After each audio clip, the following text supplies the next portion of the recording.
بسم اللہ الرحمن الرحیم. السلام علیکم. آپ سب لوگوں کو خوش آمدید ہے 14 اگست اسپیشل ایڈیشن میں.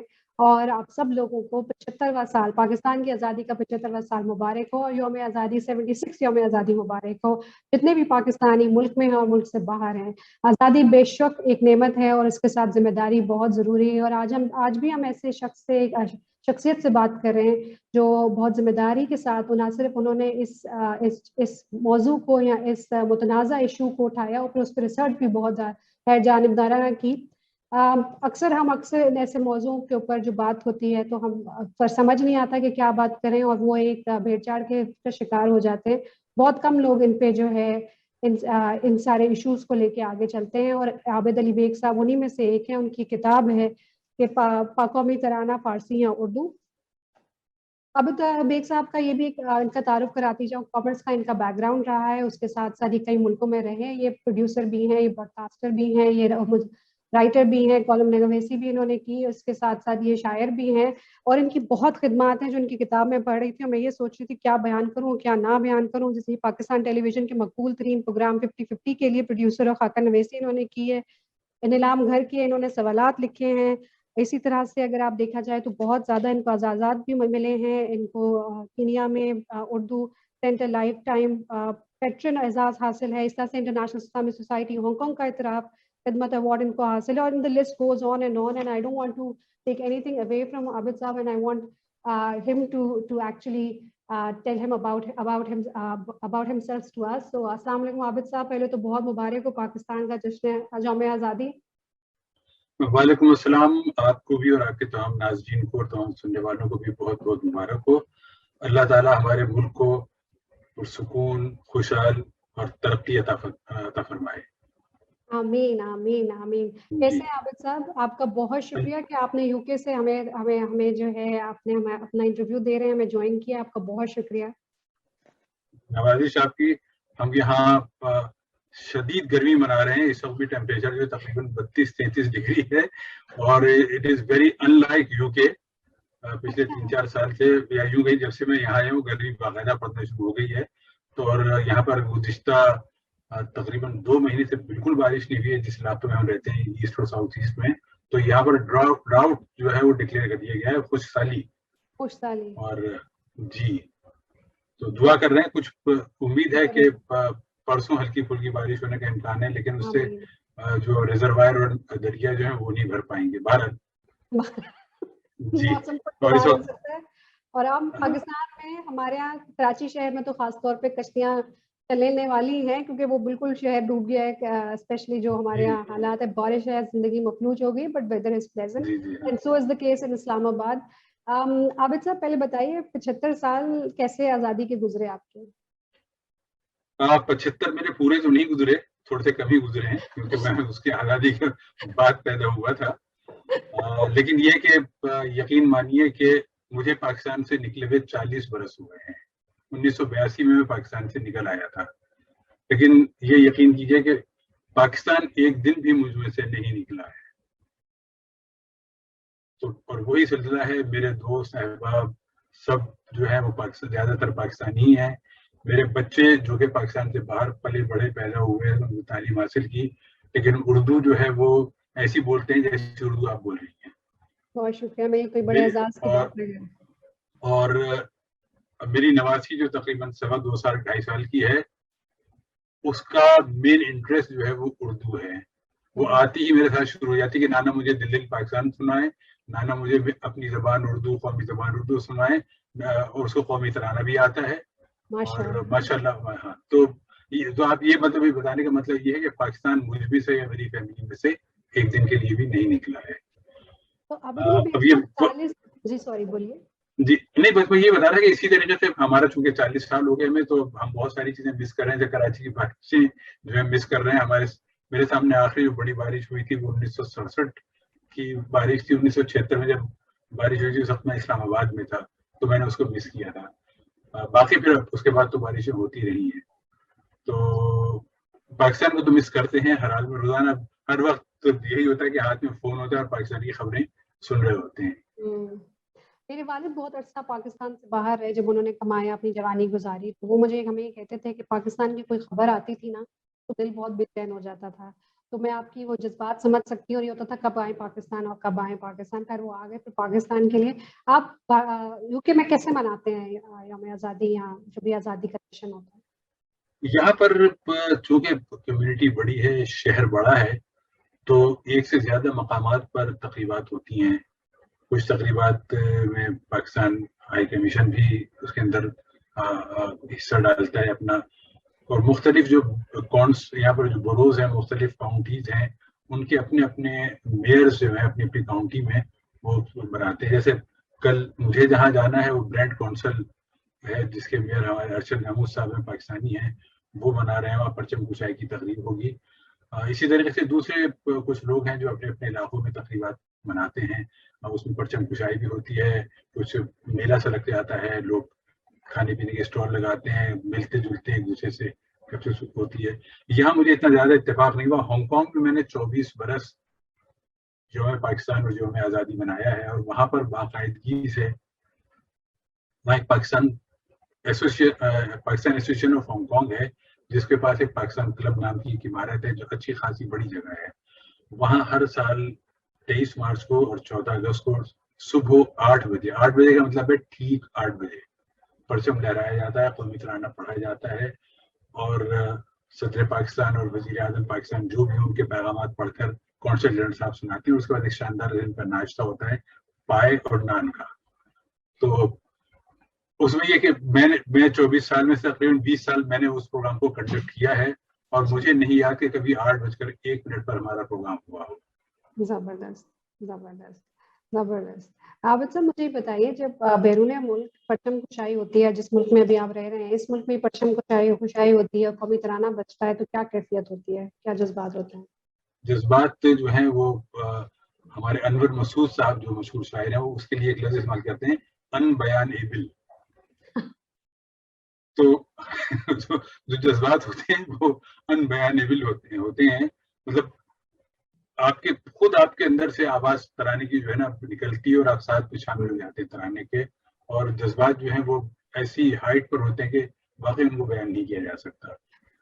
عابد صاحب، آپ کو اگر میں کہوں کہ آپ ایک مسافر ہیں، آپ لاہور میں پیدا ہوئے، پھر اس کے بعد کراچی میں آپ نے تعلیم حاصل کی، پھر اسلام آباد میں وقت گزارا، پھر اس کے بعد آپ نے اتنے ملک گئے، آپ نیروبی میں رہے، آپ مطلب آپ کینیا میں رہے، اس کے بعد آپ نے بتا دیا چائنا میں رہے، اب آپ یو کے اندر ہیں، دی لسٹ گوز آن۔ میں آپ کی کتاب پڑھی تھی، تو مجھے بتائیے کہ آپ خود اپنے آپ کو کیا ٹرم کرتے ہیں، کیسے لیبل کرتے ہیں؟ جیسے میں نے بتایا کہ میں پاکستانی، اندر سے پاکستانی ہوں، اور پاکستانی باقی چیزیں ہیں وہ تو روزگار ہے یا دوسرے چیزیں ہیں، ان کے ساتھ ساتھ چلتے رہتے ہیں، سفر چلتا رہتا ہے۔ کچھ لوگ سفر میں ایک ہی جگہ پر رہتے ہیں، کچھ لوگوں کو سفر میں ذرا زیادہ چلنا پڑتا ہے، تو میں ان میں سے جن کو ذرا زیادہ چلنا پڑتا ہے۔ صحیح۔ عابد صاحب، آپ نے کہا کہ 40 سال سے میں پاکستان سے باہر ہوں، لیکن پاکستان میرے دل کے اندر ہے، اور میں پاکستان سے نکلا نہیں ہوں۔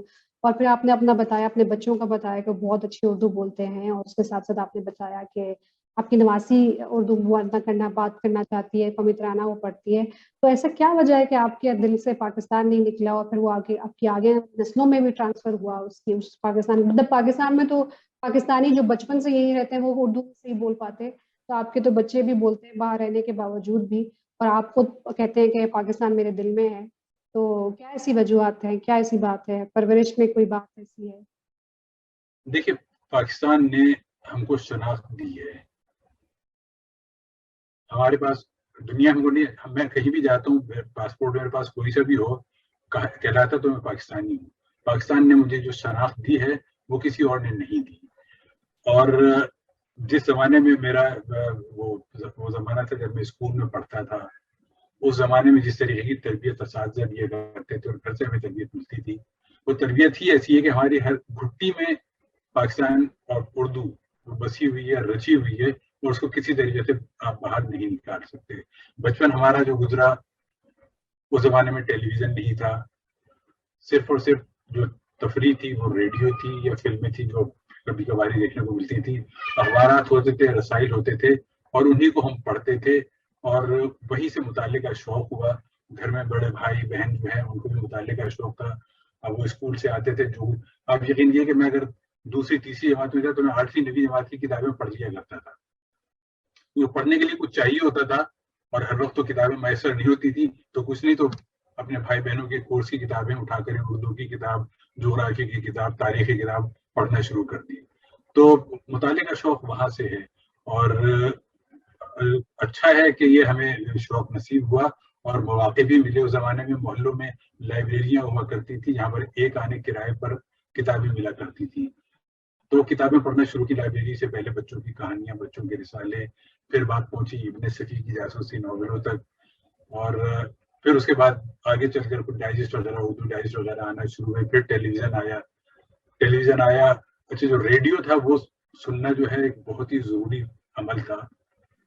شام کے وقت سب گھر والے بیٹھ جاتے تھے اور ایک کونے میں ریڈیو رکھا ہوتا تھا، اور رات کو ڈرامے نشر ہو رہے ہیں، خاکے نشر ہو رہے ہیں، گفت و شنید ہو رہی ہے، مذاکرے نشر ہو رہے ہیں، سب ایک ساتھ بیٹھ کے سنا کرتے تھے.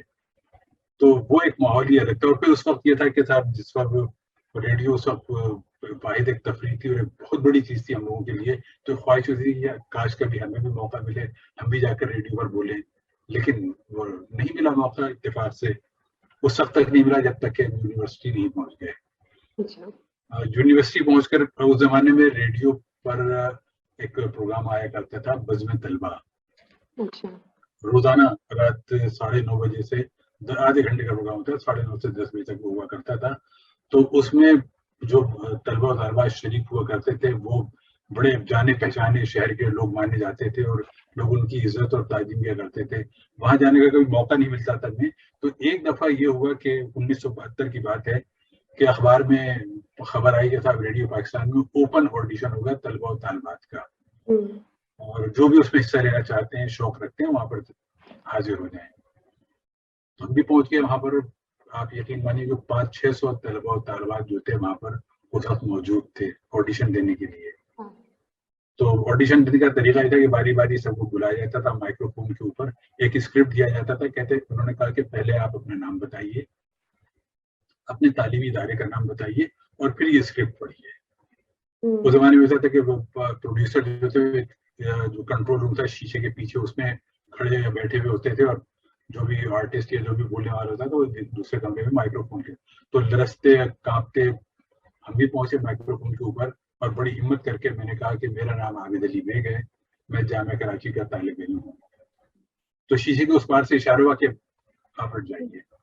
تو وہ بہت پریشان ہوا کہ یا اللہ مجھ سے کیا غلطی ہو گئی کہ میں نے ایسا کیا کہہ دیا کہ مجھے اسکرپٹ بھی نہیں سنا. انہوں نے بڑا پریشان میں باہر پھرا تھا. بہت دیر کے بعد جو پروڈیوسر تھے یا اور میری صاحب وہ باہر آئے. میں نے کہا سر مجھ سے کیا غلطی ہو گئی کہ آپ نے مجھے اسکرپٹ بھی نہیں پڑھوایا؟ کہیں گے نہیں آپ سلیکٹ ہو گئے. انہوں نے مطلب یہ ان لوگوں کی بڑائی تھی کہ انہوں نے صرف ایک جملے سے یہ اندازہ کر دیا کہ یہ شخص جو ہے براڈ کاسٹنگ کے لیے مناسب ہے. آج اس بات کو 50 سال ہو گئے اور میں براڈ کاسٹنگ کر رہا ہوں. میں نے شاید آپ نے نہیں پڑھا یا آپ سے مس ہوا ہوگا، میں اس وقت ہانگ کانگ کے ریڈیو پر ہفتہ وار اردو پروگرام گزشتہ 18 برس سے کر رہا ہوں، اور الحمدللہ 18 سال میں ایک پروگرام بھی مس نہیں ہوا ہے.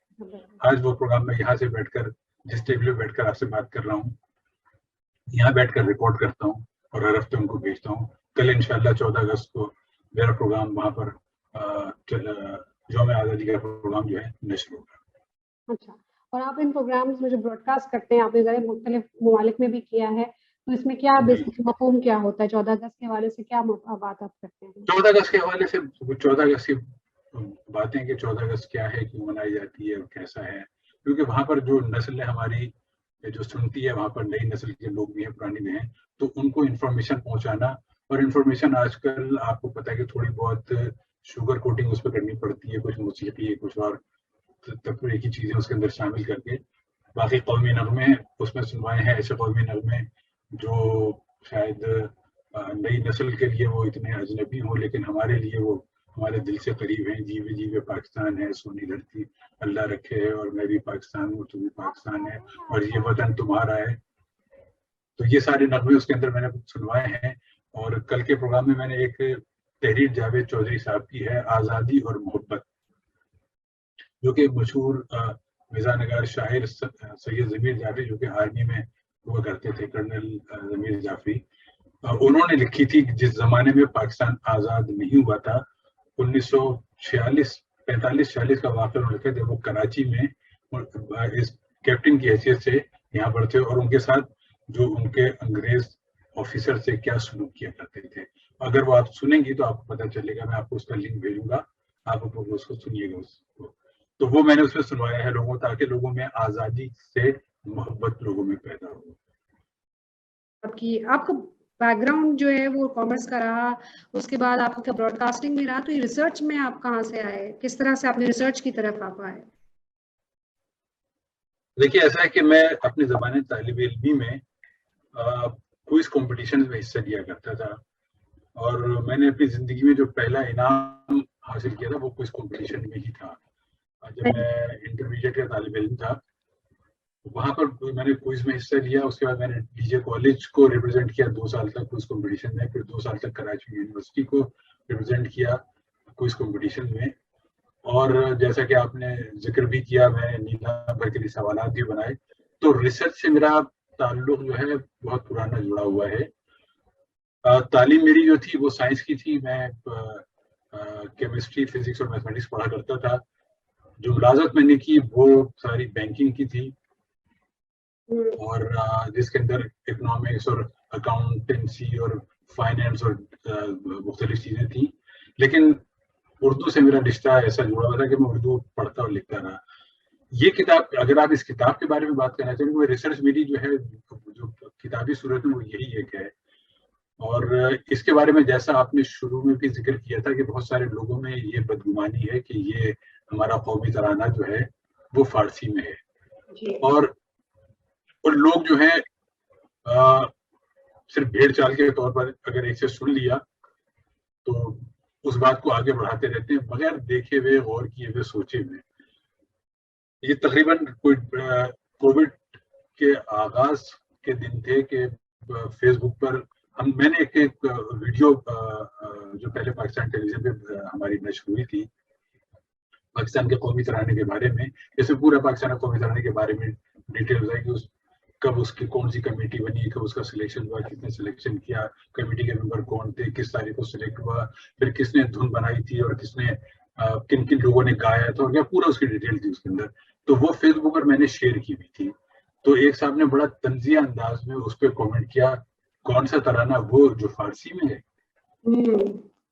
تو میں نے ان سے بڑے مؤدبانہ درخواست کی کہ ذرا مجھے الفاظ بتا دیجئے کہ جو فارسی کے ہیں اور اردو میں استعمال نہیں ہوتے. تو انہوں نے بتایا کہ میں بھی شاعر ہوں اور بین الاقوامی مشاعروں میں حصہ لیتا رہا ہوں اور مجھے معلوم ہے سارا, اور میں آپ کو بھی بتاتا ہوں. خیر وہی کیا کہ غائب ہو گئے. ایک ہفتے بعد میں نے ان کو پھر ریمائنڈ کیا, ان کا میں ابھی آپ کو بھیجتا ہوں. پھر 14 دن کے بعد میں نے پھر ریمائنڈ کیا. اس کے بعد وہ انہوں نے شاید فیس بک پر مجھے بلاک کر دیا اور وہ غائب ہو گئے. اس کے بعد میں نے ان کو نہیں دیکھا. تو مجھے خود شوق ہوا, میں نے کہا میں خود ذرا دیکھوں کہ کون سے واقعی ایسے الفاظ ہیں جو کہ ایسے ہیں جو اردو میں استعمال نہیں ہوتے ہیں. تو میں نے وہ کیا اور ایک 15-17 منٹ کی ایک ویڈیو بنائی جو سوشل میڈیا پہ, فیس بک پہ اور سب جگہ بہت ہی پاپولر ہوئی اور لوگوں نے اس کو بہت اپریشیٹ کیا, جس کے اندر میں نے پوری ساری ڈیٹیل بتائی کہ یہ کون سا لفظ جو ہے وہ کس کس شاعر نے, کس کس ادیب نے کس سن میں استعمال کیا تھا. تو اس کتاب پر مجھے بہت اچھا فیڈ بیک ملا. افتخار عارف صاحب کا میسج آیا کہ یہ بہت اچھی تحقیق ہے اور اس کو تحریری شکل میں آنا چاہیے. اور لوگوں نے مجھے بہت اسے پریشرائز کیا ایک طریقے سے کہ یار اس کو تم کتابی صورت میں لاؤ. تو اب کتاب جو میں نے لکھا تھا اسکرپٹ ہوتا تھا 20-25 صفحے کا تھا, 20-25 صفحے کی کتاب تو نہیں ہوتی, پھر میں نے کہا کیوں نہ میں وہ سارے حوالے میں نے جو اس میں دیے ہیں کہ فلانے شاعر نے استعمال کیا, فلانے ادیب نے اپنے لکھا, تو میں وہ کتابیں نکال کر اور وہ جملے اور وہ اشعار نکال کر ایک کتابی صورت میں اس کو لکھوں اور اس کو مزید تفصیل سے لکھوں. تو اس طریقے سے میں نے اس کو لکھنا شروع کیا. اور آپ نے اگر اس میں غور کیا ہو تو اس میں 228 شعراء اور ادیبوں کے حوالے لیے گئے ہیں, ان کے اشعار یا ان کی تصنیفات میں سے وہ اقتباسات پیش کیے گئے ہیں. اور اس میں 403 کتابوں کے حوالے ہیں جو کتابیں میں نے پڑھی ہیں اور اس کے اندر ریفر کی ہیں. تقریباً 1.5 سال مجھے اس میں لگا, اور میں رات کو 2-2, 2.5, 3 بجے تک بیٹھا ہوا کتابیں پڑھا کرتا تھا. اور اس میں مجھے ایک یہ ہوا کہ میں کام تو یہ کرنے بیٹھا تھا, لیکن جب کتاب سامنے کھلتی پھر میں کتاب پڑھنا شروع ہو جاتا تھا. پھر مجھے خیال آتا کہ نہیں بھائی میں تو کسی اور کام میں تھا. کچھ دن بعد صورتحال تقریباً ایسی ہوئی کہ آپ یقین مانیے کہ قومی ترانہ کے جو 40 الفاظ ہیں ان میں کچھ تو ریپیٹ ہوئے تو ٹوٹل 40 الفاظ ہیں. وہ اگر میں کوئی بھی تحریر پڑھتا تھا تو اگر 40 میں سے کوئی لفظ اس صفحے کو موجود تھا تو میری نظریں جا کر اس پہ جم جاتی تھی اور میں اس کو کاغذ قلم لے کر نوٹ کر لیتا تھا اور اس کا حوالہ اپنے پاس تیار کر لیتا تھا. ایک گفتگو ہو رہی تھی ہمارے کسی یہاں لندن میں کسی کے گھر تقریب تھی, سب ادبی لوگ موجود تھے, بڑے بڑے نام, رضا علی عابدی صاحب موجود تھے اور وکیل دانش صاحب اور کچھ شعرا تھے. تو اس میں ایک صاحب نے یہ بات ہو رہی تھی کہ آپ کس وقت کرتے ہیں, تو میں نے کہا بھائی میں تو اس کی تیاری کرتا ہوں رات کے 2 2 2:30 3 بجے کے بعد دفعہ یہ ہوتا ہے کہ فجر کی نماز پڑھ کے میں سوتا ہوں. تو اس میں ایک صاحب نے کہا کہ اگر آپ اس وقت میں عبادت کر لیتے تو وہ شاید آپ کسی کام آ جاتی. تو آپ یقین مانیے کہ میں گڑبڑا گیا. میں نے کہا یار یہ کیسی بات کر رہے ہیں. تو ہمارے یہاں برطانیہ کے بڑے مشہور عالم دین ہیں مفتی عبدالوہاب صاحب, وہ بھی اس تقریب میں موجود تھے. انہوں نے کہا کہ ان صاحب سے مخاطب ہو کر جناب سچائی کی تلاش کرنا اور اس کو دوسروں تک پہنچانا بھی عبادت سے کم نہیں ہے. بالکل صحیح بات. اس سے مجھے بڑا حوصلہ ہوا اور میں نے پھر اس کام کو جاری رکھا اور کتابی صورت میں اس کو لے کر آئے. عابد صاحب جیسا امجد اسلام منجم نے جب آپ نے اپنی کتاب بھیجی تو انہوں نے بھی کہا تھا کہ بھائی یہ متنازع چیزیں میں اب اس میں کیا پڑھنا.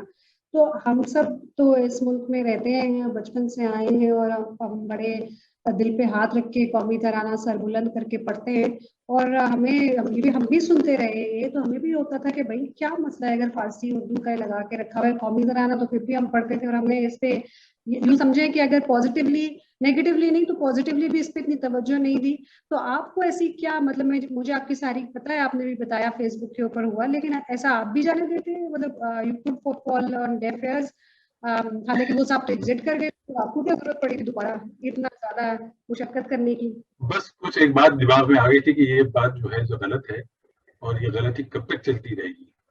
اور جب یقین مانیے میرے آپ نے ان کا امجد صاحب کا ذکر کیا, جب میں نے کتاب تقریباً مکمل ہو گئی میں نے اس کے کچھ ابواب جو ہیں کاپی کر کے امجد بھائی کو بھیجے. ان سے میرا بڑا پرانا تعلق ہے. تو میں نے کہا کہ امجد بھائی ذرا دیکھیے اس کے اوپر اگر آپ کچھ لکھنا چاہیں کچھ. کہ یار کس چکر میں پڑ گئے ہو عابد بھائی, یہ تو سیٹل سی بات ہے کہ یہ اردو میں لوگ تو کیسی باتیں کرتے رہتے ہیں, کرنے دو ان کو. میں نے کہا اچھا ایسا کیجیے آپ نظر ڈالیے, اگر آپ کا دل کرے تو آپ کچھ لکھ دیجیے گا. ٹھیک ہے, چپ ہو گیا. اس کے بعد تقریباً کوئی 10-12 روز کے بعد فون آیا امجد صاحب کا, عابد بھائی کل ایکسپریس پہ اپنا میرا کالم دیکھیے گا. میں نے کہا اچھا. اگلے روز جو میں نے کالم اخبار میں دیکھا تو انہوں نے پورا کالم اس کتاب کے اوپر لکھا جو میں نے اس کو شامل بھی کیا اس کتاب کے اندر.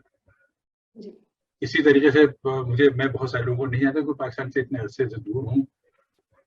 کہیں سے اور یہ مقبول جان صاحب جو بڑے مشہور رائٹر بھی ہیں اور تجزیہ نگار بھی ہیں, ان کو خبر ملی, انہوں نے مجھے کال کیا, انہوں نے مجھ سے بات کی, پوچھا اور انہوں نے پورا کالم اس کتاب کے بارے میں لکھا.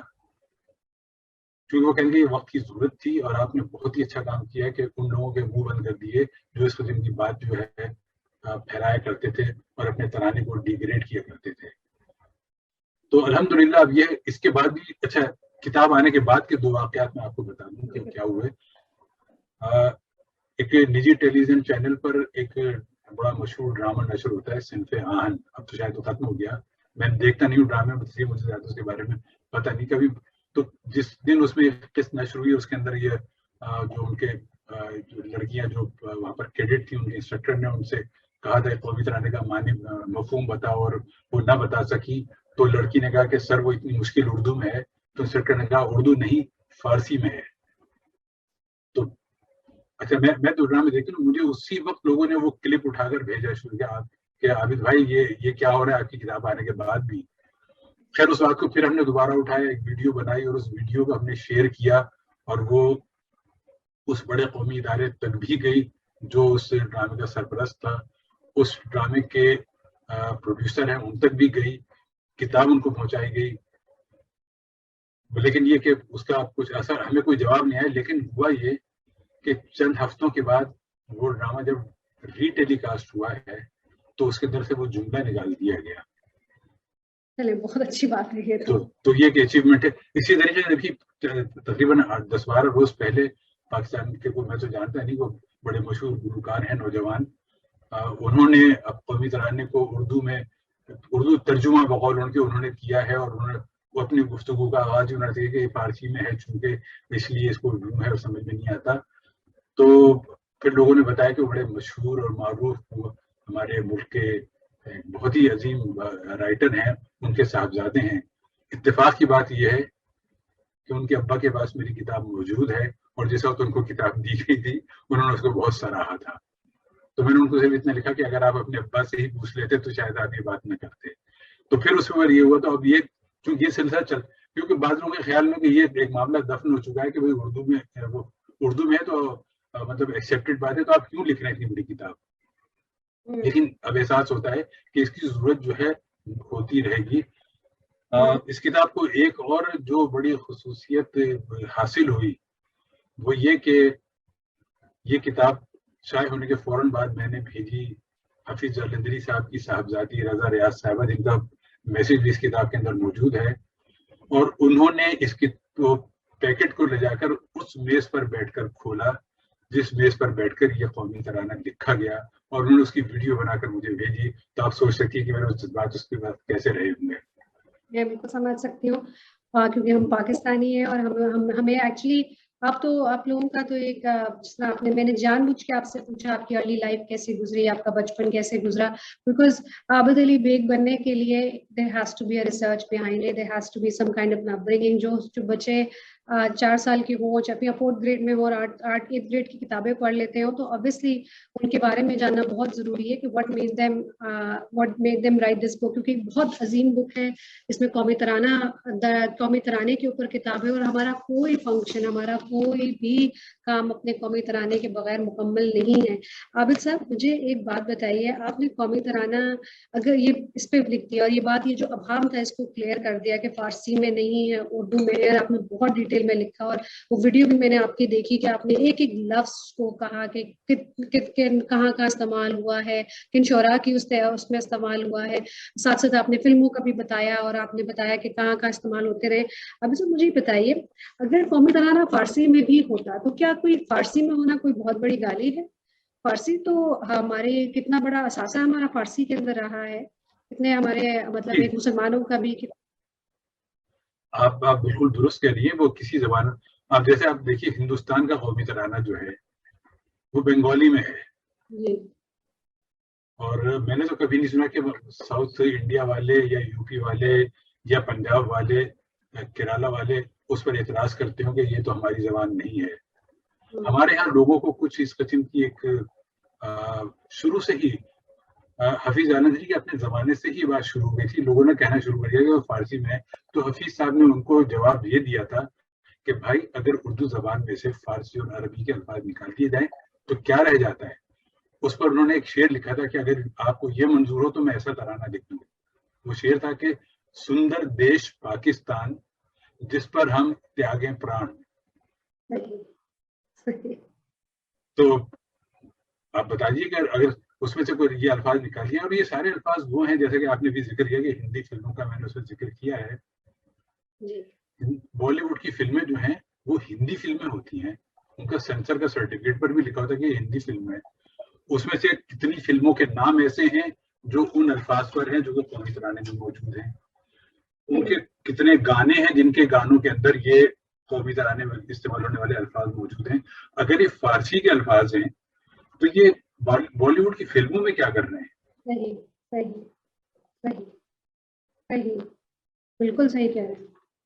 تو عابد صاحب جیسے ہم بھی یہ بات, آپ کی بات تو بالکل کلیئر ہو گئی, اور جب لوگ اس پہ اعتراض کرتے تو ظاہر ہے میرا تو کوئی علمی اتنا بیک گراؤنڈ نہیں ہے, نہ کبھی سوچا کہ اس پہ ریسرچ بھی ہو سکتی ہے. یہی سوچا تھا کبھی اپنے کسی بڑے بوڑھے سے پوچھیں گے, اپنے والد سے بھی پوچھیں گے, اور کبھی پوچھنے میں مطلب بحث میں بات آئی نہیں کبھی بات چیت کے اندر.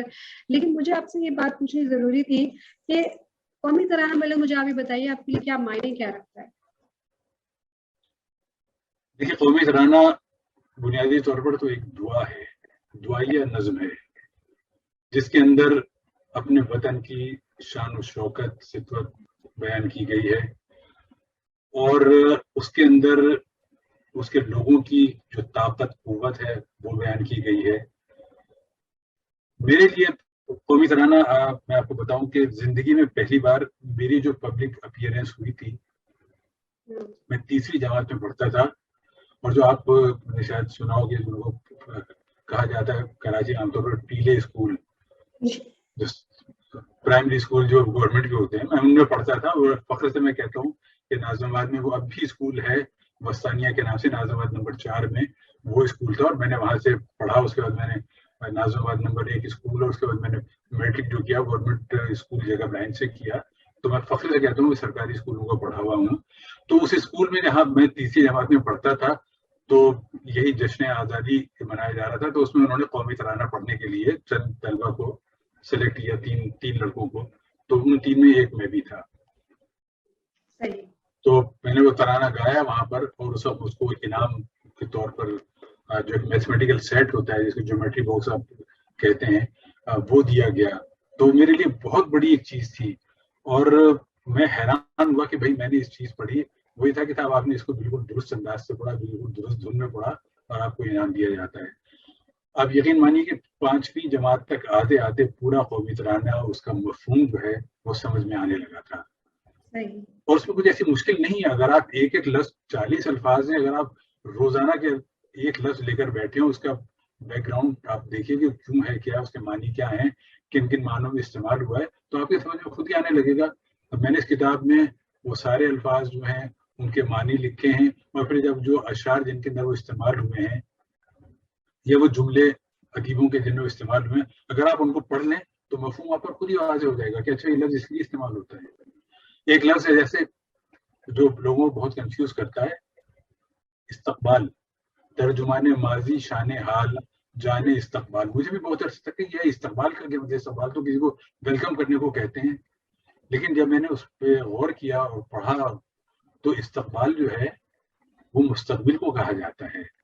ترجمان ماضی شان حال جانے استقبال، یعنی ہمارے مستقبل کی جان ہے یہ.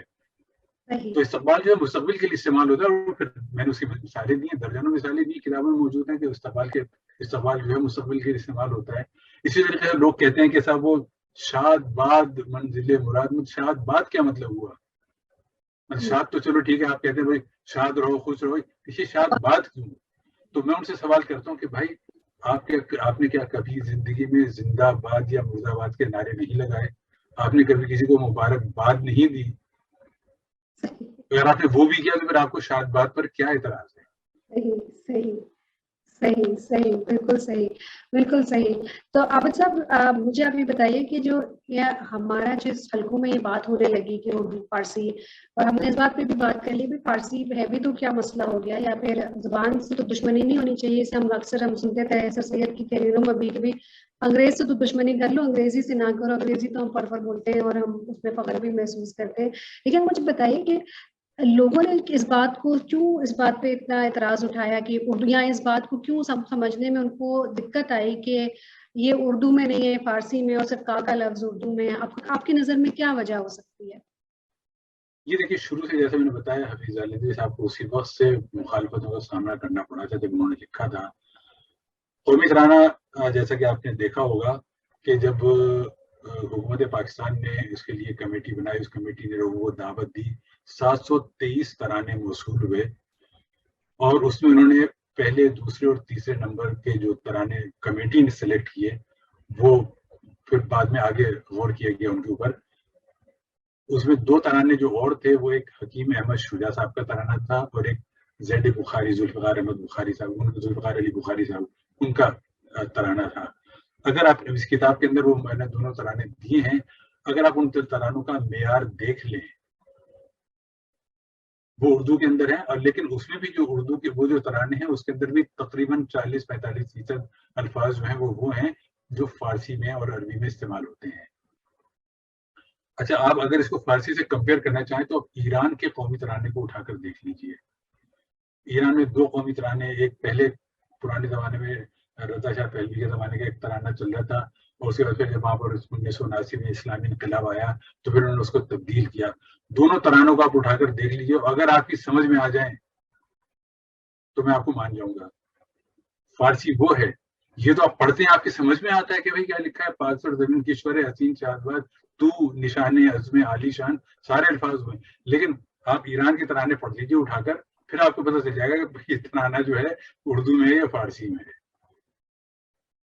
کہ فارسی مجھے میں نے کبھی فارسی نہیں پڑھی، فارسی مجھے سمجھ میں بھی نہیں آتی، تھوڑی بہت سمجھ لیتا ہوں گا، لیکن فارسی میں نے کبھی پڑھی نہیں. لیکن میں قومی ترانہ سمجھ لیتا ہوں. اس کا مطلب یہ کہ قومی ترانہ فارسی میں نہیں ہے. آپ بھی پڑھیے، آپ کی بھی سمجھ میں آتا ہے یا نہیں آتا ہے، اور آپ ایران کے فارسی قومی ترانے سے اس کو کمپیئر کیجئے، پھر آپ کو پتہ چلے گا. اب فارسی میں بھی دیکھیے، فارسی بھی آپ لوگ کہتے ہیں فارسی میں، تو میں ان سے سوال کرتا ہوں کون سی فارسی میں، خراسانی میں، سامی میں ہے، یا کون سی فارسی میں؟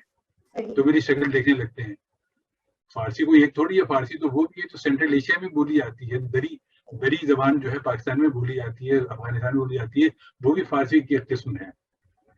جو مزید ازبکستان تاجکستان میں بولی جاتی ہے وہ بھی فارسی ہے. تو کون سی فارسی کی بات کر رہے ہیں آپ؟ ان میں یہ الفاظ نہیں ہیں. اچھا عابد صاحب یہ بتائیے کہ جو لوگ تھوڑا بہت پڑھ لیتے ہیں، 4 کتابیں پڑھ لیتے ہیں، تو اس کے بعد وہ ملک کے بارے میں اس طرح کی باتیں کرنے لگ جاتے ہیں. قومی علاوہ میں بات کہہ رہی ہوں، ملک کی آپ نے یہ باتیں بھی سنی ہوں گی کہ 14 اگست ہماری اصل آزادی کا دن نہیں ہے، ہمیں تو پتہ نہیں کس ٹائم پہ ہم 15 اگست اصل آزادی کا دن ہے. تو وہ اس طرح کی باتیں کرتے ہیں جس سے انتشار پھیلتا ہے، اور اس وقت ان سے بڑا انٹلیکچوئل کوئی نہیں ہے. تو آپ کو ایسی کیا وجوہات لگتی ہیں؟ کیا سیم وائسز خاموش رہتی ہیں یا کیا؟ دیکھیے کچھ ایسا ہے کہ اس لوگوں کو ہمیشہ مختلف رہنے کا شوق ہوتا ہے کہ ہم مختلف بات کریں تاکہ لوگ ہماری طرف متوجہ ہوں. جیسے بھی ایک نیا شوشہ چھوڑا گیا پچھلے چند برسوں سے کہ پاکستان کا ایک پہلے بھی ایک قومی ترانہ تھا جسے جگن ناتھ آزاد صاحب نے لکھا تھا، اور وہ قائد اعظم کے دوست تھے، اور قائد اعظم نے ان سے کہا کہ ترانہ لکھ دو، انہوں نے 2 دن کے اندر ترانہ لکھ کے دے دیا. پہلی بات تو یہ کہ اگر آپ دونوں قائد اعظم اور جگن ناتھ آزاد صاحب کی عمروں کا فرق ملاحظہ کریں تو تقریباً 40 برس کا فرق ہے. قائد اعظم اپنے 40 برس ایک شخص کو دوست رکھتے تھے، بات کچھ سمجھ میں نہیں آئی. قائد اعظم کو اردو شاعری کے بارے میں کچھ اتنا علم نہیں تھا. قائد اعظم اتنے اصول پرست تھے کہ بغیر کسی کمیٹی کے اپروول کے کسی کو یہ نہیں کہہ سکتے تھے کہ تم یہ قومی ترانہ لکھ دو اور میں اس کو نشر کروا دوں. دوسری بات یہ کہ وہ قومی ترانہ اگر ہوا تھا، چلیے تو وہ کہاں ہے؟ کچھ لوگوں نے ایک نظم نکال کر دے دی ہے جگن ناتھ آزاد کی، اس کی دھن کیا تھی، اس کی دھن کس نے بنائی تھی، کن لوگوں نے گایا تھا، کوئی کسی کے پاس ریکارڈ نہیں ہے. ریڈیو پاکستان سے جو بھی چیزیں نشر ہوتی ہیں ان کی ایک لاگ بک مینٹین ہوتی ہے. سیکنڈ کا اس کے اندر حساب لکھا جاتا ہے کہ اتنے بج کر اتنے منٹ اتنے سیکنڈ پر کیا چیز نشر ہوئی، کس نے لکھی تھی، کس نے گائی تھی، کس نے دھن بنائی تھی، وہ سب اس کے اندر لکھی ہوتی ہیں. ریڈیو پاکستان کا ایک رسالہ جو پاکستان بننے کے فوراً بعد سے شائع ہو رہا ہے آہن کے نام سے، اب پتہ نہیں ہوتا ہے نہیں ہوتا ہے، اس کے اندر پورے ایک پروگرام کی ڈیٹیل ہوتی ہے. اس میں کہیں اس قسم کی کوئی ذکر نہیں، نہ اس لاگ بک میں کہیں ذکر ہے، نہ اس کے اندر ذکر ہے. اچھا، میری ملاقات یہاں لندن میں چند ایسے لوگوں سے ہوئی جو عمر میں مجھ سے خاصے بڑے ہیں اور اس وقت حیات، اس وقت مطلب ہوش و حواس میں تھے جس وقت پاکستان بنا ہے. تو وہ بتاتے ہیں کہ جیسے رضا علی عابدی صاحب ہیں، بڑے مشہور جانے پہچانے براڈ کاسٹر ہیں، رائٹر ہیں، ان سے میری بات ہوئی. کہیں گے میں اس وقت تقریباً 11-12 برس کا تھا جب جس طرح سے پاکستان بنا ہے، میں نے پورا ریڈیو سنا تھا. اس دن بہت سارے نغمے نشر ہوئے تھے، ہو سکتا ہے کہ ان کے لکھے ہوئے کوئی نغمہ نشر ہو، لیکن کوئی ایسی تاریخی چیز نہیں کہ وہ روزانہ کی بنیاد پر نشر ہوا ہو. اور پھر کہتے ہیں میری جگن ناتھ آزاد صاحب سے یہاں BBC کے لیے میں نے ان کا انٹرویو بھی کیا تھا، انہوں نے اپنے انٹرویو میں کہیں کسی قسم کا کوئی اشارہ تک نہیں دیا کہ میں نے قومی ترانہ لکھا تھا. پروفیسر عقیل دانش صاحب ہیں، یہاں پر لندن یونیورسٹی کے اردو کے پروفیسر ہیں، وہ کہتے ہیں میری ملاقات جگن ناتھ آزاد صاحب سے ہوئی ہے، انہوں نے کبھی کوئی کلیم نہیں کیا کہ میں نے ترانہ لکھا تھا. ایوب اولیاء صاحب ایک بہت ہی سینئر شاعر ہیں جن کی تصانیف جو ہیں 50 کی دہائی میں پاکستان میں چھپا کرتی تھی، فنون اور ادب لطیف جیسے بڑے بڑے رسالوں میں. ان سے میں نے کئی دفعہ میری ملاقات کی، میں نے ان سے پوچھا ہے، ان کا ایک تبصرہ اس کتاب کے اندر بھی موجود ہے. انہوں نے بتایا کہ میں جگن ناتھ آزاد صاحب سے جموں میں، بمبئی میں اور لندن میں مل چکا ہوں، میں ان کا مہمان بھی رہا ہوں، میرے مہمان بھی رہے ہیں، اور ہماری بڑی کھل کر باتیں ہوئی ہیں. کبھی انہوں نے اس بات کا ذکر تک نہیں کیا کہ میں نے پاکستان کا قومی ترانہ لکھا تھا. تو یہ صرف چند لوگوں کے اٹھائے ہوئے شوشے ہیں اور کچھ نہیں ہے. اس کے بارے اس کی کوئی دستاویز وہ نہیں پیش کر سکتے. کوئی اگر کسی نے قومی ترانہ وہ بنایا تھا تو کون موسیقار تھا، کون گلوکار تھے. پاکستان کے قومی ترانہ کے بارے میں تو یہ کہ پتہ ہے ہمیں کس کس نے جو پہلی ریکارڈنگ ہوئی تھی 1954 میں، اس میں کس کس نے گایا تھا آپ کہیں تو ان کے سب کے نام اس کتاب میں موجود ہیں. صحیح. اچھا عابد صاحب، اگر اتنا عوام آج کی یوتھ تو پڑھتی نہیں ہے، ٹھیک ہے، یا پڑھتی ہے تو بہت کم جو ہے اس کا پرسنٹیج ہے، ٹھیک ہے، اور اس کے بعد اگر اس طرح کی ابہام ہوں گے قومی چیزوں پہ جو ہم اپنے دل سے لگا کے رکھتے ہیں، جیسے بچپن میں قومی ترانہ نہ بھی سمجھ میں آتا ہو تو ایک مزہ آتا تھا پڑھنے میں، اسمبلی میں پڑھتے تھے تو میں نے جو کتابیں ہوتی تھی ان کے پیچھے قومی ترانہ لکھا ہوتا تھا تو میں نے اس پہ کر لیا تھا، ٹھیک ہے، اور بہت جذبے سے پڑھتی تھی اور جتنا سمجھ میں آتا گیا تو اس میں جوش اور ولولہ آگے بڑھتا گیا میرا. لیکن مجھے جب چلے میرے پاس اب یہ بھی کہ میں کہہ سکتی ہوں کہ بڑا اللہ کے کرم تھا کہ میرے پاس ایک فیملی بیک گراؤنڈ بھی ایسا تھا، لیکن آج کا یوتھ کیا کرے گا، وہ پڑھتا ہے نہیں. آج انٹرنیٹ کا الگ دور ہے اور وہ جو پڑھتے ہیں وہ بھی فیس بک سے پڑھتے ہیں یا سوشل میڈیا سے پڑھتے ہیں، اوپر سے اتنا ابہام قومی چیزوں کے اوپر، کبھی انڈیپینڈنس ڈے کے اوپر ہم مسئلہ کر دیتے ہیں، کبھی قومی ترانے کو ہم الٹا سیدھا کر دیتے ہیں، تو اس کی طرف وہ کیا کرے گا پھر بیچارہ؟ دیکھیے یہ سارا جو سلسلہ ہے اس کی روک تھام صرف اس صورت میں ہو سکتی ہے کہ ان کو جب ان کے اساتذہ جو ہے اسکول میں چھوٹی کلاسوں میں 3ری 4تھی 5ویں جماعت کے جو اساتذہ ہیں وہ ان کو یہ چیزیں بتائیں، سمجھائیں. اسی لیے میرا ایم یہ ہے کہ یہ میری کتاب جو ہے اسکولوں کے اساتذہ تک پہنچیں، ان کے اپنے ذہن صاف ہوں گے تو وہ بچوں کو بتائیں گے، اور بچوں کو ایک دفعہ بتائیں گے وہ ایسی عمر ہوتی ہے اگر اس کے اندر آپ بچوں کو بات بتائیں تو وہ ہمیشہ کے لیے ان کے ذہن پر نقش ہو جاتی ہے. تو یہ اساتذہ کے لیے بہت ضروری ہے کہ پہلے وہ اپنے اذہان کو صاف کریں، اور اس کے لیے میں کوشش کرتا ہوں، میں تو یہاں بیٹھا ہوں، جو بھی جتنی کوشش کر سکتا ہوں کہ پاکستان میں اس کتاب کو تعلیمی اداروں میں پہنچایا جائے. کچھ لوگوں نے سلسلے میں مدد بھی کی ہے. حفیظ جہاں صاحبزادی نے لاہور میں اس کے لیے کام کیا ہے، کراچی میں بھی کچھ دوستوں نے کام کیا ہے کہ اس کتاب کو مختلف اداروں تک پہنچا رہے ہیں.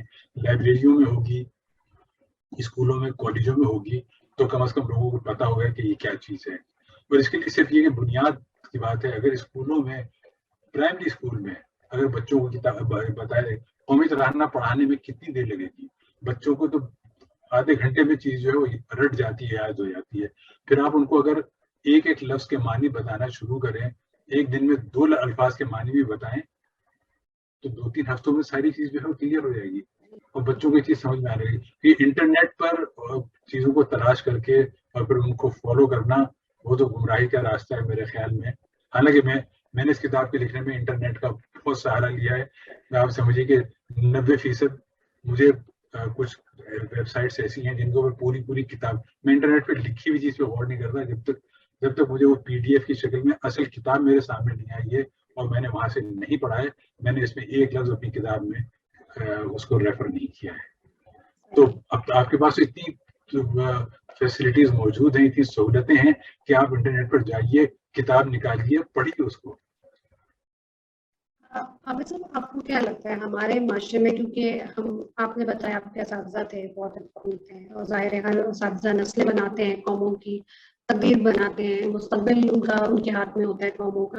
ہمارے میں آپ اساتذہ کا کیا معیار دیکھتے ہیں، ان کا کس طرح کا رول ہے، کیا آپ ڈیٹریشن دیکھتے ہیں یا اس میں ان کو بھی لاس دیکھتے ہیں؟ دیکھیے جیسے میں نے بتایا کہ میں تو 40 برسوں سے پاکستان سے باہر ہوں تو میں بہت زیادہ اس بارے میں تفصیل سے نہیں کہہ سکتا، لیکن جب بھی میں پاکستان جاتا ہوں اور میرا بچوں سے انٹریکشن ہوتا ہے تو ان کو دیکھ کر پتہ چلتا ہے کہ ان کے اساتذہ کیسے ہوں گے، تو اس میں اچھی خاصی مایوسی ہوتی ہے. صحیح. So where as a society we have gone. دیکھیے زیادہ اب تو ہر چیز جو ہے کمرشلائز ہو گئی ہے. وہ اسکول جو ہیں جن کی فیسیں زیادہ ہیں وہ مقبول ہیں، وہ سمجھا جاتا ہے کہ بہت اچھے اسکول ہیں، وہاں پر پڑھانے والے اساتذہ جو ہیں وہ بھی زیادہ تنخواہوں پہ کام کرتے ہیں اور ان کو بھی اس قسم کی ایکٹیویٹیز کر کے دکھانی ہوتی ہے اپنے اسکول کو کہ وہ اسکول کی نظر میں رہیں کہ ہاں یہ کام کے ٹیچرز ہیں اور ان کو آگے لے کے چلا جائے. جو باتیں ہمیں کرنی ہیں وہ باتیں ان اسکولوں میں ہو سکتی ہیں جو کہ کمرشلائز نہیں ہیں، جو کہ گلی محلوں میں چھوٹے چھوٹے اسکول ہیں اور سرکاری اسکول ہیں، وہاں پر ان چیزوں کو پڑھانا اور بتانا پڑے گا. کیونکہ ویسے بھی جو بڑے اسکولز ہیں وہاں پر تو ویسے ہی ہر چیز جو ہوتی ہے وہ انگلش میڈیم میں ہوتی ہے، رومن میں لکھنا زیادہ سمجھا جاتا ہے. اور میں ابھی بات کر رہا تھا جن کے جن صاحب نے گلوکار نے اپنے قومی ترانے کو انہوں نے ایکسپلین کیا ہے، تو ان کے اوپر جتنے بھی واہ واہ کے اور جو تبصرے آ رہے ہیں اس میں سے 90 سے 95% جو ہیں رومن اردو میں لکھے ہوئے آ رہے ہیں. تو اب آپ سوچ سکتی ہیں کہ کون لوگ ان کو سراہ رہے ہوں گے اور کون ان کی واہ واہ کر رہے ہوں گے. اردو میں لکھے ہوئے جتنے بھی تبصرے ہیں اس میں زیادہ تر ان کی غلطیوں کی نشاندہی کی گئی ہے اس کے اندر. تو اس چیز سے فرق واضح ہو جاتا ہے. یہ بتائیے ہماری سوسائٹی میں، پاکستانی سوسائٹی خاص طور پہ، اس میں اردو اتنی ناپید کیوں ہو گئی ہے؟ اس کو اپنی بقا کی جنگ کیوں لڑنی پڑ رہی ہے؟ دیکھیے اردو ناپید نہیں ہوئی ہے، اردو کو پڑھنے والے اور پڑھانے والے جو ہیں وہ ذرا پیچھے ہٹ گئے ہیں اور انہوں نے ہتھیار ڈال دیے ہیں. ایسا ہونا نہیں چاہیے. اردو کو اگر شروع سے لے کر چلیں گے پہلی دوسری تیسری جماعت سے، تو 5ویں جماعت تک آتے آتے بچے کا ذہن بن جاتا ہے. میں نے جو کتابیں پڑھنا شروع کی، جو جیسے میں نے ذکر کیا ابن صفی کے ناول جو 5ویں 6ٹھی جماعت میں پڑھنا شروع کر دیے تھے. کہنے کو دوسرا ہمیں روکا جاتا تھا کہ تم کیا ناول لے کر بیٹھے ہوئے، لیکن یقین مانیے کہ میری اردو کو بڑھانے میں ان کتابوں نے بہت بڑا کردار ادا کیا ہے. جس قسم کی اردو ابن صفی صاحب لکھا کرتے تھے، وہ اردو آج کل کے اچھے جو بڑے پائے کے جن کو ادیب سمجھا جاتا ہے وہ نہیں لکھ پاتے. وہ اتنی عام فہم ہوتی تھی اور اتنی آسانی سے وہ لوگوں کو بتایا کرتے تھے کہ پھر بعد میں ایک دفعہ مجھے یہ موقع بھی ملا یونیورسٹی میں جانے کے بعد کہ ابن صفی پر ادبی عدالت میں مقدمہ بھی چلایا. اور یہ ہوا تھا کہ جو بزم مفکرین تھی وہاں کی کراچی یونیورسٹی کے زمانے کی 1974 کی بات ہے، 1973 کے دسمبر کی بات ہے کہ یونیورسٹی میں ہم نے ایک ادبی محاکمہ جو کیا گیا، ادبی عدالت لگائی گئی، ابن صفی پر مقدمہ چلایا گیا. ابن صفی کو بلایا گیا اور اس وقت ہائی کورٹ کے جج تھے جسٹس قدیر الدین احمد، انہوں نے اس کی عدالت کی صدارت کی تھی اور پورا جوری بیٹھی ہوئی تھی اور وکیل استغاثہ تھے، بڑے مشہور اس زمانے کے مقرر تھے، بعد میں بی بی سی سے وہ منسلک ہوئے تھے، شفیع نقی جامعی صاحب. انہوں نے استغاثہ پیش کیا تھا. میں اس پروگرام کو کمپیئرنگ میں نے کی تھی. پیشکار عدالت بڑے مشہور پروفیسر ضیاء الرحمان ضیاء صاحب جو ہمارے ساتھی تو اس زمانے یونیورسٹی میں وہ تھے. سعدیہ روشن صاحبہ، سعدیہ صدیقی کے نام سے اس وقت وہ وکیل صفائی تھی. تو ان پر مقدمہ چلایا گیا تھا ابن صفی صاحب پر، بڑا دیا اور ہال کھچا کھچ بھرا ہوا تھا، کھڑے ہونے کی جگہ نہیں تھی یونیورسٹی کے آڈیٹوریم میں. تو ان پر الزام یہ تھا کہ آپ جو ہے وہ سستے قسم کا ادب پھیلا رہے ہیں. آپ کی کتاب میں جو ہے وہ مطلب بعض جگہ تو فوش نگاری بھی ہوتی ہے اور آپ لوگوں کا مورال کو گرا رہے ہیں. تو اس پہ مقدمہ ان پہ چلایا گیا تھا، لیکن وکیل صفائی نے انہوں نے ان کی صفائی پیش کی کہ یہ بات غلط ہے جو ان پر الزامات لگائے گئے ہیں. انہوں نے تو اردو ادب کو ترویج دی ہے، اردو پڑھنے اور لکھنے والوں کو انہوں نے بڑھاوا دیا، ان کو آگے بڑھایا ہے، اور ایسا نہیں ہے. تو ان کو مقدمے ان کو باعزت بری کیا گیا تھا. تو اس قسم کی ایکٹیویٹیز ہوا کرتی تھی. تو ابن صفی نے بہت بڑا کام، اور میں نے پھر یہ واقعہ جو ہے جو اس میں پیش آیا تھا، بڑا دلچسپ واقعہ تھا، وہ بغیر طویل ہو جائے گا یہاں پر. وہ میں نے فیس بک پر لکھا تھا تو اس پر ایک کامنٹ آیا کہ بیان ہی یہی واقعہ اس شام ابو نے گھر آ کر بیان کیا تھا، اور لکھنے والے کا نام تھا احمد صفی. پہلے وہ احمد صفی جو ہیں ابن صفی کے صاحبزادے تھے، اور اس ایک کامنٹ کے بعد سے میری ان سے بہت اچھی دوستی ہو گئی ہے. اب جب بھی میں پاکستان جاتا ہوں، آج کل لاہور میں ہوتے ہیں، کراچی آتے ہیں صرف مجھ سے ملنے کے لیے. تو الحمدللہ ایسی بھی باتیں ہوئی اور ایسی چیزیں ہوئی. فیس بک پر بہت ساری چیزیں اردو میں موجود ہیں، صرف یہ کہ اس کو اگر دیکھا جائے، غور سے پڑھا جائے. رومن اردو لکھنے سے پرہیز کیا جائے. اردو لکھنے میں کتنی دیر لگتی ہے؟ ایک کی بورڈ ہے، آپ اس کو دیکھیے، ایک دن 2 دن آپ اسٹرگل کریں گے، اس کے بعد آپ لکھنا شروع کر دیں گے. آپ تو ماشاء اللہ، چونکہ آپ کے بارے میں مجھے پتہ چلا کہ آپ کا تعلق تو ایک ایسے گھرانے سے ہے جس نے یہ تحریک پاکستان اور اردو کے لیے اور اردو بولنے والوں کے لیے بہت کام کیے. میں نے ان کا نام اس وقت سے سنا ہوا ہے جب میں خود پاکستان میں ہوتا تھا، اور بعد میں بھی. تو میں آپ سے 10 سال گزارش کروں گا کہ ان کی خدمت میں، اپنے والد صاحب کی خدمت میں میرا سلام عرض کیجیے گا، اور انہیں پیغام پہنچائے گا کہ آپ نے اردو کے لیے بہت کام کیا ہے. اور الحمدللہ اب آپ اور آپ کے دیگر اگر بہن بھائی بھی اس سلسلے میں ہوں گے تو کام کر رہے ہوں گے. بالکل جی. میرے آپ نے کیونکہ یہ ایکسپیکٹڈ نہیں تھا، آپ نے جو بتا دیا، تعارف کیا اور جو تعریف بھی کی، تو دیکھیے اگر ایسے گھرانے کے بچے بھی رومن میں لکھتے ہیں اور جن کا آپ نے بتایا کہ جنہوں نے کہا کہ جی میں نے ٹرانسلیشن کیا ہے، ان کے والد کے پاس بھی آپ کی کتاب موجود تھی، تو جب اس طرح کے گھرانوں کے بچے بھی اس مطلب کنفیوژن کا شکار رہیں گے تو عام بچے سے ہم کس طرح کی توقع رکھ سکتے ہیں؟ وہی بات ہے، دیکھیے شروع سے جب ہمارے یہاں ایک بھیڑ چال ہے پاکستان میں کہ وہ بچہ جو انگلش میڈیم میں پڑھتا ہے اور وہ صرف یہی والدین بڑے فخر سے بتاتے ہیں کہ وہ اتنی کتابیں لے کر اسکول جاتا ہے اور اتنی کتابیں لے کر آتا ہے، اس کو یہ رائم یاد ہے اور وہ رائم نرسری رائم یاد ہے، تو لوگوں کا اسی کے اندر ہی مطلب فخر محسوس کرتے ہیں. اگر اسی وقت توجہ دیں تو وہ سدھر سکتے ہیں. میں نے اپنی نواسی کا ذکر کیا، وہ یہاں برطانیہ میں پیدا ہوئی، ابھی 2.25 سال کی ہے. آپ سوچ سکتی ہیں کہ وہ کس قسم کی اس کی وہ ہوگی. وہ گھر آتی ہے تو وہ اپنی زبان اردو، قومی زبان اردو کی رائم گاتی ہے اور اس کو قومی ترانہ اس کو یاد ہے، دل دل پاکستان گاتی ہے، اور دیگر اردو کے وہ ڈاک بابو جو ہم بچپن میں سنا کرتے تھے ٹیلی ویژن پر سہیلانا بچوں کو سکھایا کرتے تھے، وہ نغمے میں نے اس کو سنوائے اور بہت دلچسپی سے ان کو سنتی ہے وہ. تو الحمدللہ وہ اردو بھی اتنی اچھی بولتی ہے جتنی انگریزی بولتی ہے.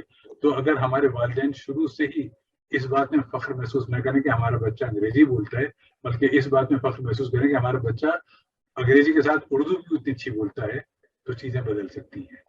بدل سکتی ہیں، کیونکہ آپ اس بات کو نہیں مانیں گے لیکن ہمارے یہاں تو لوگوں کو، ہمارے والدین کو الرجی ہے آج کل کے بچوں کی، جو آنے والی نسلوں کی.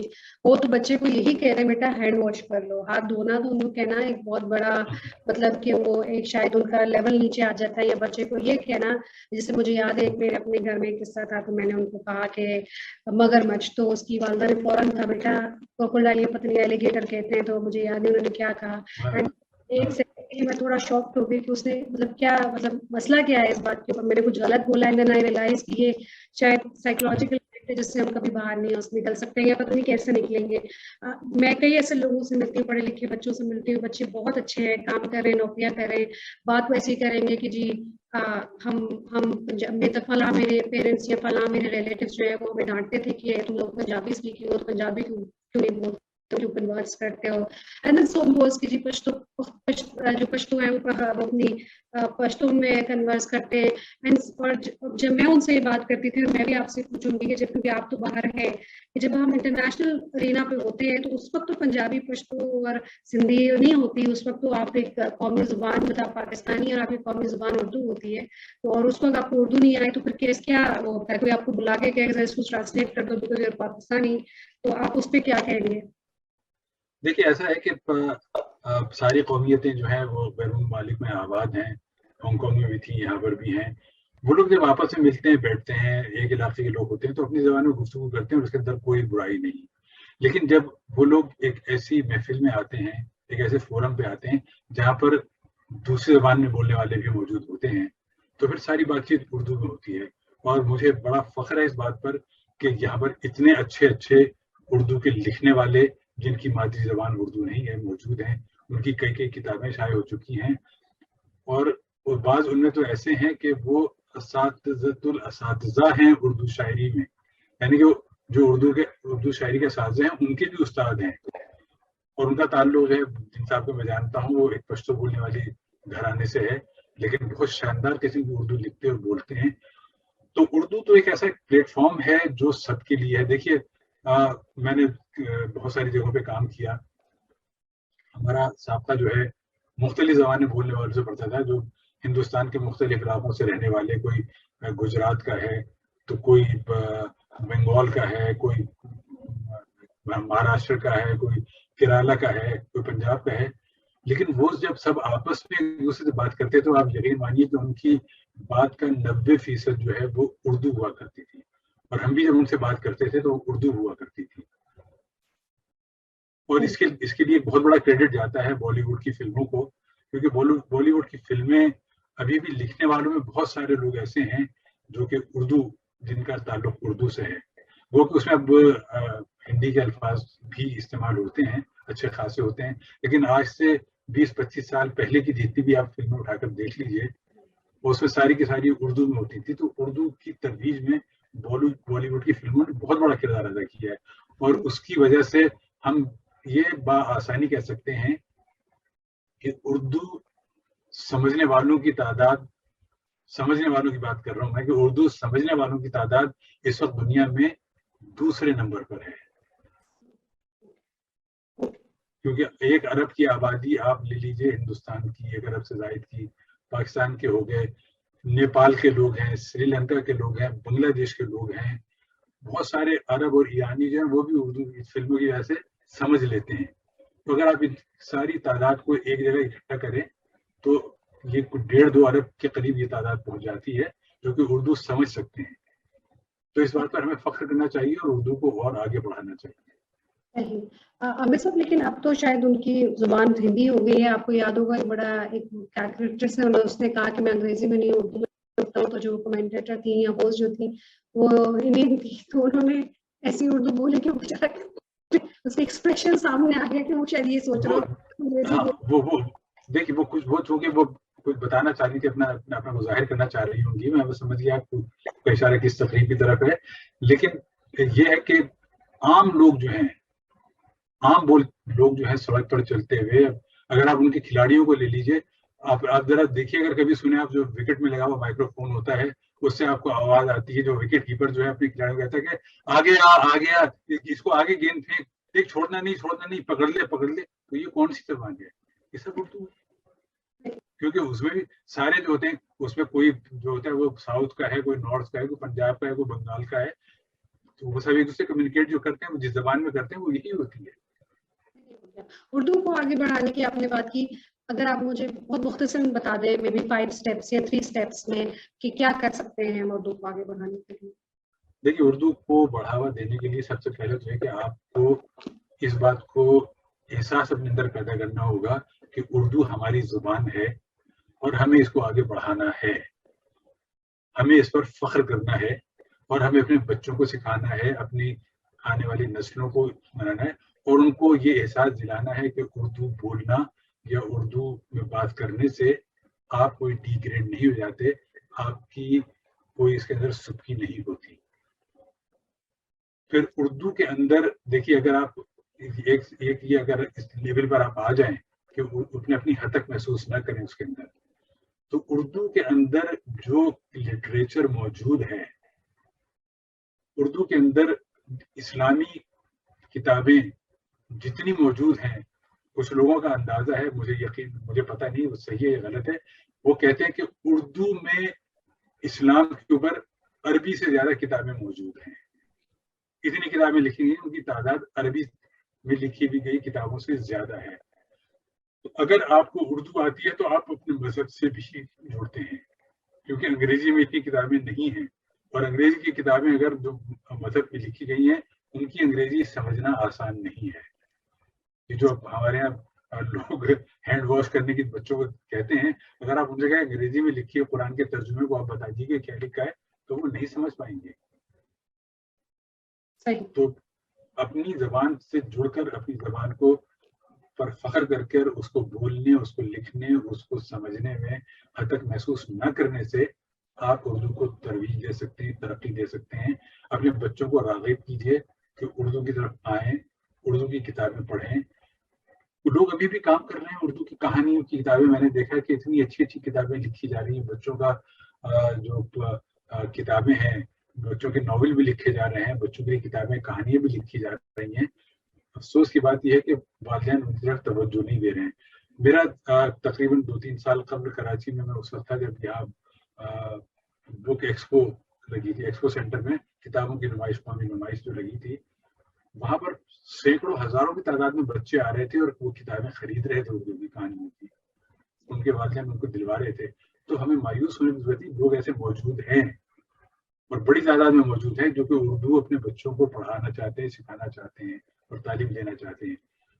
میرے مخاطب وہ لوگ ہیں کہ جو لوگ اردو بولنے میں اپنی حد تک محسوس کرتے ہیں. اور یہ کہا یہ جاتا ہے کہ اس میں بہت سارے لوگ ایسے ہیں جو کہ ان کے پاس نئی دولت آئی ہے یا نئے وہ آگے آئے ہیں، جن لوگوں کا تعلق پہلے سے اردو سے جڑا ہوا ہے، جو اچھے گھرانوں سے، علمی ادبی گھرانوں سے ان کا تعلق ہے، وہ اس میں حد تک محسوس نہیں کرتے. صحیح. اب صاحب اس بک میں کا کوئی ایڈیشن آئے گا مزید یا کسی کئی زبانوں میں ٹرانسلیٹ ہوگی؟ دیکھیے ایڈیشن کی بات یہ ہے کہ میں نے کتاب 1000 کی تعداد میں چھپائی تھی اور میرے خیال میں بھی اس کی 600-700 کتابیں باقی ہیں.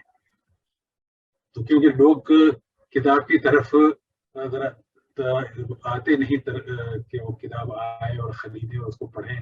بہت سے مجھ سے عموماً فیس بک پر یہ سوال کیا تھا کہ یہ PDF میں اویلیبل ہے. تو بھائی کتاب اگر کسی نے لکھی ہے تو اس کے اوپر اپنی جیب سے خرچہ کیا، کم از کم اس کو کوئی منافع نہیں، کم از کم اس کا خرچہ ہی نکلوا دیجیے تاکہ اس کو آگے کچھ اور لکھنے کی ہمت ہو. تو کتاب کی قیمت بھی مناسب ہے. 900 روپے میں آپ ایک دفعہ کسی اچھے سے ریسٹورینٹ میں جاتے ہیں اور صرف بیف برگر یا اس کے ساتھ فرائز لے لیتے ہیں، وہ اس سے زیادہ ہوتے ہیں جتنے میں آپ ایک کتاب خرید کر پڑھ سکتے ہیں. ہمیں بھی آپ سے ہاں کتاب یہ موجود ہے، اگر آپ چاہتی ہیں میں آپ کو اس کا کہ کہاں سے مل سکتی ہے، کیسے لی جا سکتی ہے، اس کا لنک میں آپ کو بھیج دوں گا، آپ مجھ سے رابطہ کر سکتی ہیں. جی بالکل. اب صاحب جیسے ہم نے کہا بچوں میں ریڈنگ ہیبٹس نہیں ہے اور اردو میں پڑھنے کی ہیبٹ تو ہے نہیں، مزید ہم اس کو کیسے ان کی تک پہنچا سکتے ہیں؟ آپ اس پہ ضرور سوچیے گا. میں آپ کو ابھی I will not put you on the spot and یہ آپ لیٹر اس کے لیے رکھ دیجیے. مجھے آپ سے یہ بات کہنی تھی عابد صاحب کہ آپ کا میسج کیا ہوگا جو آپ کو لوگ سن رہے ہیں، آپ کا پاکستانی سن رہے ہیں، people who are hearing you out in Pakistan یا ابراڈ پاکستانی جو سن رہے ہیں، بچوں کے لیے، نوجوانوں کے لیے، بڑوں کے لیے، بوڑھوں کے لیے کیا کہنا چاہیں گے؟ دیکھیے میں نے ابھی تک جتنی گفتگو کی اس کے اندر ہر لمحے کوئی نہ کوئی پیغام دینے کی کوشش کی ہے. وہ یہی ہے کہ اپنی زبان سے جڑے رہیے، اپنی زبان کو بولنے میں، اس پہ بات کرنے میں، اس کو لکھنے میں اپنی حد تک محسوس نہ کیجیے، کیونکہ اس کے اندر جو لٹریچر موجود ہے جو آپ کو آپ کے ماضی سے جوڑتا ہے، وہ لٹریچر آپ کو دوسری زبانوں میں نہیں ملے گا. اگر آپ اردو زبان سے بالکل لا تعلق ہو جائیں گے، آپ وہ کتابیں نہیں پڑھ سکیں گے، تو آپ اپنے ماضی سے بھی بالکل کٹ جائیں گے. کوئی آپ کو بتانے والا نہیں ہوگا کہ آپ کا ماضی کیا تھا. اور جب تک آپ اپنے ماضی کو نہیں سمجھیں گے، اپنے ماضی کو نہیں جانیں گے، تو آپ تو ایک بالکل جیسے خلا میں تیر رہے ہیں، آپ کو پتہ ہی نہیں آپ کون ہیں، کہاں سے آ گئے ہیں اور آپ کو کیا کرنا ہے. تو اردو سے جڑیے، اپنے بچوں کو شروع سے ہی اردو پڑھائیے، ان کو شوق پیدا کیجیے، کہانی کی کتابیں ان کو پڑھائیے اور پھر اس کے بعد ان کو آگے پڑھانے کی کوشش کیجیے. اپنے بچوں کو راغب کیجیے کہ وہ اردو میں لکھیں، رومن میں نہ لکھیں، کیونکہ رومن میں ان کو کتابیں نہیں ملنے والی، ان کو اردو میں ہی کتابیں ملیں گی. نہ وہ بڑے ہو کر کوئی کتاب رومن میں لکھ سکتے ہیں، یا تو ان کو انگریزی میں کتاب لکھنی ہوگی یا کسی اور زبان میں، اور اگر ان کو اردو لکھنی نہیں آتی تو وہ پھر کچھ نہیں کر سکیں گے. بہت شکریہ عابد صاحب. آئی تھنک ہماری کئی نسلیں آپ کے انڈیکٹ ہے کہ آپ نے مقروض ہیں آپ کی، جو آپ نے اتنا بڑا کام کیا اور اس کو بالکل سیل کر دیا کہ قومی ترانہ فارسی یا اردو کی ریسرچ کی آپ نے، وہ اس میں کوئی ابہام نہیں چھوڑتا. آئی تھنک جب بھی کوئی اب ایسے کوئی جواب دے گا اس کو ایک کتاب ضرور تحفے میں دی جائے گی. تو پتہ آتا ہے کہ just to close this out, بہت شکریہ آپ نے وقت نکالا، UK سے آپ بات کریں، ٹائم ڈفرینس کافی زیادہ ہے، لیکن آپ کا I want to once again thank you. آپ جیسے لوگ ہیں تو ہمیں ہمارے اندر آپ جیسے لوگوں کے اندر گلوتنی ہے تو ہمارے اندر بھی تقویت آتی ہے، بیکاز یہ جو کام آپ کر سکتے ہیں ہمیں تو آپ سے راہ ملتی ہے نا. ہم تو سوچ میں بچار میں پڑ جاتے ہیں کہ اس کا حل کیا ہوگا. ڈن اینڈ ڈسٹڈ اس طرح کے جب متنازع ہوتے ہیں تو we don't even know where to look for, اور پھر باہر سے آپ جیسے لوگوں کا یا رہنمائی آ جاتی ہے تو ہمارے لیے مشورہ. بہت شکریہ ہماری آپ کی. بہت بہت شکریہ بسما آپ کا اور آپ کے سب دیکھنے والوں کا اور آپ کی پوری ٹیم کا، جنہوں نے آج مجھے اس بات چیت میں شرکت کا موقع دیا، اور ایک ایسے موقع پر دیا جب ہم اپنے عظیم وطن کا جشن آزادی منا رہے ہیں. آپ سب کو میری طرف سے بہت بہت مبارک.